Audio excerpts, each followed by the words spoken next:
परम पूज्य गुरुदेव,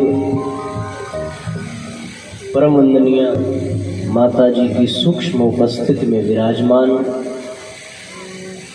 पावन प्रज्ञा पुराण कथा के चतुर्थ सत्र में आवाहित पूजित स्थापित देव शक्तियों को नमन करते हुए आप सभी भगवत कथा प्रेमी, सत्संग प्रेमी आत्मीय बंधुओं के हृदय हिमालय में विद्यमान उस परम पिता परमेश्वर को साष्टांग प्रणाम करते हुए हम सभी आज की इस यात्रा का शुभारंभ करें।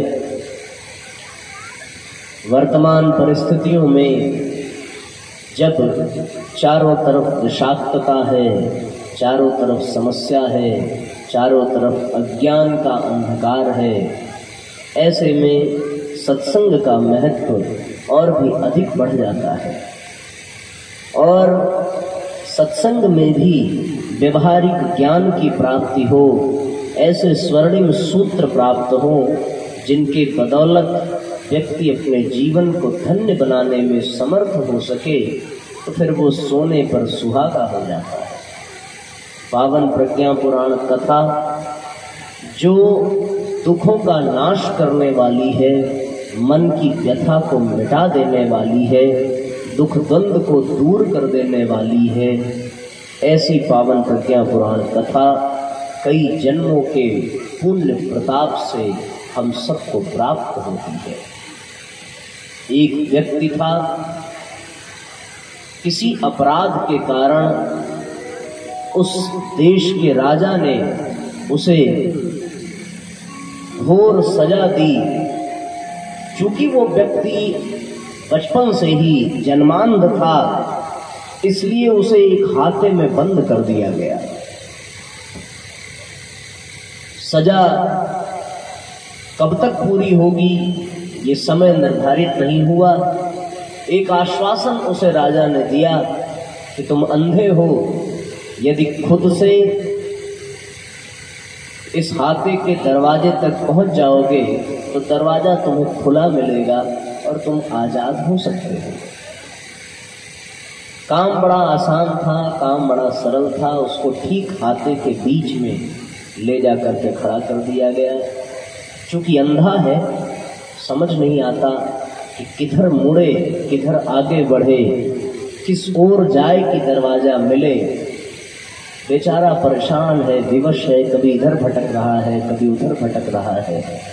ठीक उसी तरीके से जिस तरीके से इस संसार सागर में पहुंचने के बाद अज्ञान के अंधकार के कारण लोगों के ज्ञान की ज्योति समाप्त हो जाती है और वो भी इस संसार रूपी हाथे में भटकने लगते हैं, भटकने लगते हैं, भटकने लगते हैं।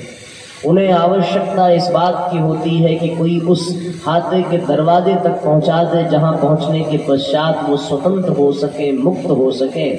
लेकिन बावजूद इसके वो करें क्या? ऐसे में उधर से एक संत गुजरते हैं। संत करुणा की प्रतिमूर्ति होते हैं। मन में करुणा का भाव जगा। पूछा, भैया क्यों भटक रहे हो? व्यक्ति ने जवाब दिया कि जीवन मरण के इस चक्र में फंस कर के भटक रहा हूँ। अज्ञान का अंधकार है, आगे कुछ दिखाई नहीं पड़ता। सुना है द्वार निकट है, मुक्त होने की संभावना है, पर कोई ज्ञान का दीपक जला दे, कोई हमें उस दरवाजे तक पहुंचा दे। संत के मन में करुणा का जागरण हुआ।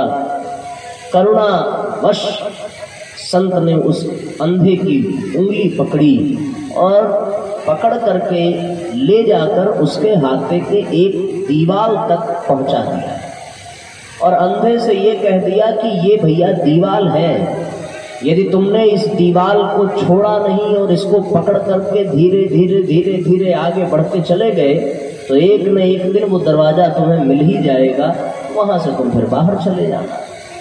ये दीवाल पकड़ने का अर्थ क्या है कि जब वो संत जीवन में आता है गुरु के रूप में, तो वो एक अनुशासन दे देता है, एक सिद्धांत दे देता है, एक मंत्र दे देता है, एक दर्शन दे देता है और कह देता है कि अब इसी मार्ग पर चलना है।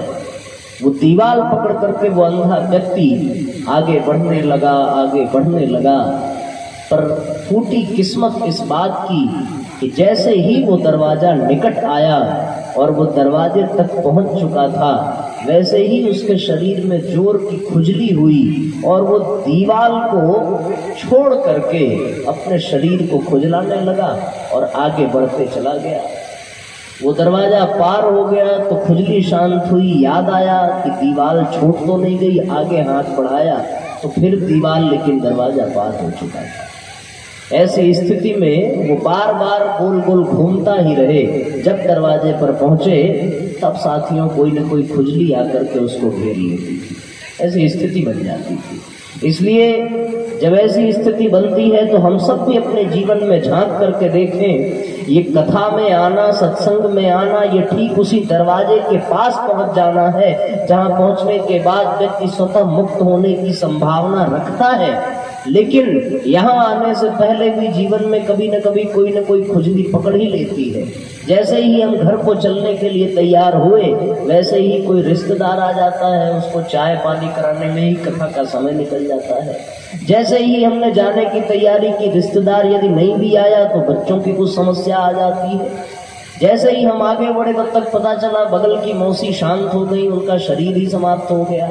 इस तरह की आए दिन अनेकानेक समस्याएं आती रहती हैं और व्यक्ति सत्संग के लाभ से वंचित हो जाता है, उसका जीवन बेकार हो जाता है।